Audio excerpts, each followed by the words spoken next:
Baik, selamat siang anak-anak. Siang, Bu. Selamat siang, Bu. Siang, Bu. Siang, Bu. Bagaimana kabarnya? Baik, Bu. Ya, senang sekali Bu dengar kabar kalian baik-baik saja. Baik, sebelum kita memulai kegiatan, alangkah baiknya kita berdoa terlebih dahulu menurut agama dan kepercayaannya masing-masing. Ibu pimpin langsung doanya ya. Berdoa mulai. Berdoa selesai. Untuk hari ini ada yang tidak hadir? Hadir semua. Hadir semua, Bu. Semua ya, wah bagus ya, semangat semua, mohon dipertahankan. Baik, pada hari ini kita akan mengadakan layanan bimbingan klasikal dengan tema perencanaan karir. Baik, sebelumnya Ibu share screen dulu ya, PPT-nya.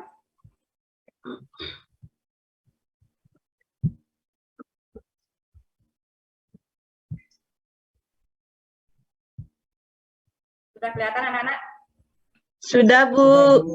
Sudah, Bu. Adapun tujuan umum dari kegiatan hari ini yaitu peserta didik mampu memahami sertifikasi dalam perencanaan karir serta mampu mengelola kekuatan diri dalam pencapaian karir. Tujuan khususnya ada 3. Yang pertama, setelah peserta didik melakukan diskusi kelas, maka diharapkan dapat membedakan sertifikasi yang seimbang dan sertifikasi yang rendah.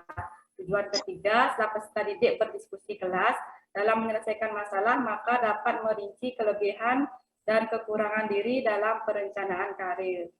Yang ketiga, setelah peserta didik berdiskusi kelas dalam menyelesaikan masalah, maka dapat merinci kelebihan dan kekurangan diri dalam perencanaan karir. Itu ya tujuan dari pelaksanaan layanan hari ini. Ya, langsung saja kita ke materi. Nah, apa sih yang dimaksud dengan sertifikasi itu? Mungkin anak-anak ada yang pernah dengar kata sertifikasi? Ada yang pernah dengar kata ini? Belum, Bu. Belum, Bu. Belum ya? Belum, Bu. Jadi ya, Ibu jelaskan terlebih dahulu. Sertifikasi ini merupakan pandangan atau keyakinan diri. Jadi, sertifikasi adalah suatu kepercayaan diri terhadap kemampuan dirinya dalam melakukan sesuatu untuk mencapai kesuksesan. Selanjutnya, ciri-ciri dari sertifikasi. Di sini ada 2 kategori, ada sertifikasi yang tinggi dan ada juga sertifikasi yang rendah. Nah, apa ciri-ciri dari sertifikasi yang tinggi itu? Yang pertama, memiliki komitmen yang kuat terhadap minat dan juga kegiatan yang dilakukan. Yang kedua, tidak butuh waktu lama untuk bangkit dan kembali bersemangat dari putus asa atau rasa kecewa. Yang ketiga, bisa mengemban minat supaya dapat berpartisipasi di berbagai kegiatan yang sedang diikuti. Yang keempat, menganggap tantangan adalah sesuatu yang harus dikuasai. Itu ciri-ciri dari sertifikasi yang tinggi. Adapun ciri-ciri dari sertifikasi yang rendah ini, yaitu yang pertama, selalu memikirkan kegagalan dan lebih fokus pada hal-hal yang bernilai negatif. Yang kedua, cepat merasa kehilangan kepercayaan diri. Yang ketiga, apabila menemukan tugas yang cukup sulit, maka akan cenderung merasa bahwa hal tersebut di luar kemampuannya. Yang keempat, selalu sering menghindari tantangan tertentu. Nah, kira-kira anak-anak memiliki sertifikasi yang tinggi atau sertifikasi yang rendah? Mudah-mudahan sertifikasi anak-anak tinggi ya. Ya, Bu. Jadi di sini ada yang jika mengalami kegagalan itu mudah putus asa, tidak mau berjuang, ada? Tidak. Nah, ya sertifikasi kalian dia. Nah, selanjutnya apa yang dimaksud dengan perencanaan karir? Berhubungan juga dengan sertifikasi.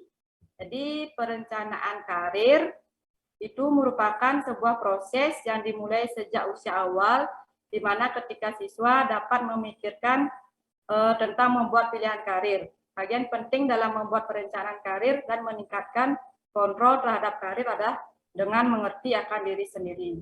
Jadi sebelum melakukan perencanaan karir, kita harus mengerti akan diri kita sendiri. Anak-anak sudah memiliki perencanaan karir setelah tamat SMK mungkin? Sudah ada yang punya? Sudah, Ibu. Sudah ya. Bagus sekali Andika sudah mampu merencanakan karirnya. Ya. Nah, sekarang mari kita coba, bagi yang lain mungkin ada yang belum memiliki arah karir, mari kita coba merencanakan karir dengan konsep aku. Pernah dengar kata ini, konsep aku itu? Belum ya? Belum. Belum ya. Jadi konsep aku ini bukan berarti saya itu ya, tapi di sini aku itu adalah singkatan dari A itu merupakan ambisi, K itu merupakan kenyataan, U itu merupakan usaha. Ya, mari kita bahas satu persatu ya. Ambisi, ambisi itu merupakan keinginan kita atau mimpi kita. Misalnya sekarang kita memiliki ambisi nanti setelah tamat saya ingin menjadi dokter. Mungkin setelah tamat saya ingin menjadi poluan seperti itu misalnya. Terus kita juga melihat dari kenyataannya, saya ingin menjadi dokter, tapi saya takut dengan darah. Nah, kira-kira bagaimana itu bisa nggak karir kita tercapai seperti itu? Yang kedua kenyataan, seperti Ibu bilang tadi, kita perlu melihat kenyataan dalam diri kita sendiri, baik itu kelebihan kita, kekurangan kita, potensi kita, minat bakat kita, seperti itu. Jadi dalam menargetkan ambisi itu harus disesuaikan dengan kenyataan, dengan realita yang kita miliki. Nah, selanjutnya usaha. Usaha adalah upaya atau kegiatan yang dilakukan untuk mencapai ambisi. Jadi, kita tidak boleh hanya bermimpi saja. Kita harus juga memiliki usaha. Kita memiliki mimpi tanpa usaha itu tidak artinya ya anak-anak ya. Kita harus tetap berusaha. Nah, selanjutnya, apa sih keterkaitan perencanaan karir dengan konsep aku? Ya, tentu sangat berkaitan, di mana perencanaan karir ini kan kita harus mengerti akan diri kita sendiri. Nah, dalam konsep aku ini kita akan dibantu untuk memahami aspek akan diri kita sendiri, seperti ambisi, kenyataan yang ada pada diri, ataupun usaha yang bisa dilakukan untuk mencapai ambisi. Sehingga kita bisa merancang perencanaan karir dan matang. Jadi ini sangat penting kita ketahui sebelum kita merencanakan perencanaan karir. Kita harus tahu apa sih kemampuan-kemampuan dalam diri kita. Jika ingin menjadi dokter, kita harus pintar di bidang apa. Terus kita memiliki kelemahan, jadi kita mampu merancang perencanaan karir tersebut. Nah, ini ya anak-anak contoh perencanaan karir konsep aku. Misalnya saya, ini Ayu, cita-citanya atau ambisinya ingin menjadi pramugari. Terus kenyataannya pendukung atau kekuatan yang saya miliki dari segi fisik ya mendukung. Misalnya saya tinggi seperti itu ya.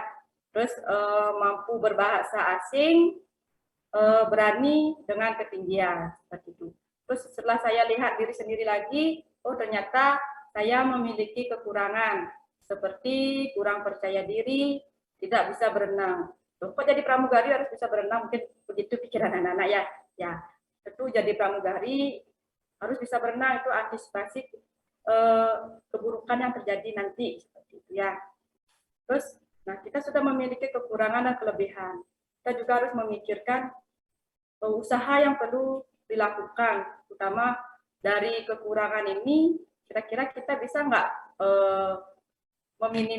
meminimalisir kekurangan yang kita miliki untuk mencapai impian kita, ambisi kita, seperti itu. Oh, ternyata saya kurang percaya diri, mungkin cara saya mungkin dengan lebih banyak bergaul, sering berkomunikasi dengan orang-orang, jika di kelas mungkin berusaha untuk tampil ke depan, jangan malu-malu, seperti itu. Jadi sedini mungkin kalian sudah bisa meminimalisir kekurangan yang kamu miliki. Terus karena tidak bisa berenang, bisa kalian belajar berenang dari sekarang. Dan terutama juga harus rajin belajar. Itu ya anak-anak ya, perencanaan karir konsep aku. Nah, bagaimana anak-anak dari materi yang Ibu sampaikan tadi, ada yang tidak dipahami? Ada pertanyaan? Sudah paham ya? Baik, kelihatannya anak-anak tegang, lesu. Sebelum kita memulai kegiatan berikutnya, bagaimana kita melakukan ice breaking terlebih dahulu. Bagaimana, setuju? Setuju. Bu. Setuju, Bu. Sebelum Ibu menyebar LKPD-nya, kita rileks dulu ya, biar nggak tegang dalam mengerjakan tugas nanti. Ini Ibu lihat kalian tuh tegang-tegang. Nah, dalam ice breaking ini, kalian katakan yang kalian lihat ya, jangan dibaca ya. Bisa dipahami? Bisa, Bu. Bu mulai ya. Silakan dilihat ini warna Merah. Merah. Kuning. ya, salah. Jangan dibaca tapi dilihat ya. Oh. Selanjutnya ini warna Hijau. oh ya, sudah mulai konsentrasi. Ini warna Merah. ini warna Biru. kalian sudah konsentrasi berarti kita sudah bisa lanjut ke kegiatan berikutnya. Nah, tadi Ibu sudah menjelaskan panjang lebar tentang perencanaan karir dan hubungannya dengan sertifikasi. Sekarang Ibu ingin kalian mengerjakan LKPD. Nah, tadi Ibu juga sudah contohkan bagaimana merancang perencanaan karir dengan konsep aku. Sekarang Ibu minta kalian belajar merencanakan perencanaan karir dengan konsep aku yang seperti Ibu contohkan tadi. Ya, bisa anak-anak? Bisa, Bu. Kalian harus melihat ambisi kalian, kekuatan yang kenyataan yang ada, dan usaha.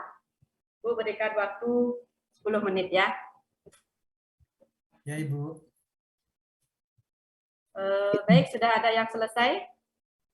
Sudah, Ibu. Nah, kayaknya Pak, kayaknya Handika ini semangat sekali ya. Coba Handika tunjukkan lembar kerja kalian. Ini, Bu, ya. Cita-cita saya menjadi seorang polisi. Kemudian faktor pendukung atau kekuatannya mampu berbahasa asing, kuat dalam berlari. Nah, tapi kenyataannya saya lemah di kepercayaan diri dan tidak bisa berenang. Tapi usaha yang saya lakukan adalah lebih banyak latihan fisik seperti lari, rajin belajar, serta latihan renang. Seperti itu, Ibu. Bagus sekali ya konsep karirnya si Andika, ya mudah-mudahan nanti bisa terkabulkan. Dan hambatan-hambatan atau kekurangan yang Andika miliki itu bisa diminimalisir sehingga karir dari Andika bisa tercapai. Mungkin yang lain ada lagi? Ya, kalau tidak ada, ya Ibu anggap kalian itu sudah mengerti dengan perencanaan karir yang kalian miliki. Nanti kalau itu silakan kumpul LKPD kalian ya. Nah, baik, Bu. Ibu sudah memberi kalian LKPD. Sekarang siapa yang bisa menyimpulkan kegiatan bimbingan klasikal hari ini? Apa Ibu tunjuk saja? Mungkin Wiwin bisa ya menyimpulkan kegiatan bimbingan klasikal hari ini. Baik, terima kasih Bu. Di sini saya akan menyimpulkan apa yang telah Ibu sampaikan mengenai yaitu perencanaan karir. Di mana perencanaan karir adalah suatu proses yang dimulai dari sejak awal, di mana mulai dapat memikirkan tentang bagaimana menentukan pilihan, terus membuat perencanaan karir itu pada siswa itu sendiri. Nah, dan juga dengan konsep aku seperti yang Ibu katakan, Ibu berikan tadi, yaitu ambisi. Itu kenyataannya bahwa dimulai dari kita, bahwa dari kita bisa menentukan usaha dan apa yang kita lakukan untuk mencapai ambisi tersebut. Begitu, Bu. Ya, bagus sekali kesimpulan dari Wiwin. Terima kasih. Jadi benar sekali ya, kita dalam perencanaan karir itu perlu direncanakan dari sekarang. Nah, kita sudah membuat perencanaan, tapi di kemudian hari ternyata perencanaan itu tidak tercapai, kalian itu harus bisa bangkit dan percaya kamu punya kekuatan yang lain untuk mencapai mimpi yang lain seperti itu. Jadi ini yang sangat penting, jangan terpuruk jika kalian mengalami kegagalan. Demikian ya. Baik anak-anak, selanjutnya Ibu akan menyebar kuesioner ke kalian. Silakan diisi. Ini kuesionernya tidak ada hubungan dengan nilai, jadi nggak usah ragu-ragu dalam menjawabnya. Jawab sesuai dengan keadaan kalian ya anak-anak ya. Mungkin Pak Handika bisa bantu untuk menyebar ke teman-temannya ya. Baik Ibu, saya sebarkan sekarang ya. Sudah Ibu? Sudah, baik. Kalau sudah selesai menjawab bisa dikumpulkan. Nah, satu lagi Ibu ingin mengadakan evaluasi bagaimana kegiatan bimbingan klasikal hari ini. Ini juga ada lembarannya. Silakan disebar kembali Handika. Baik Ibu. Sudah Ibu.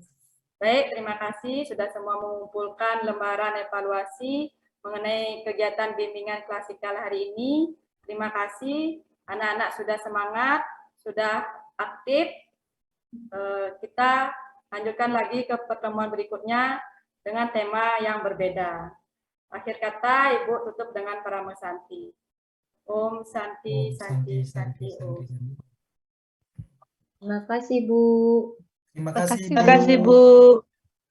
Terima kasih, Bu.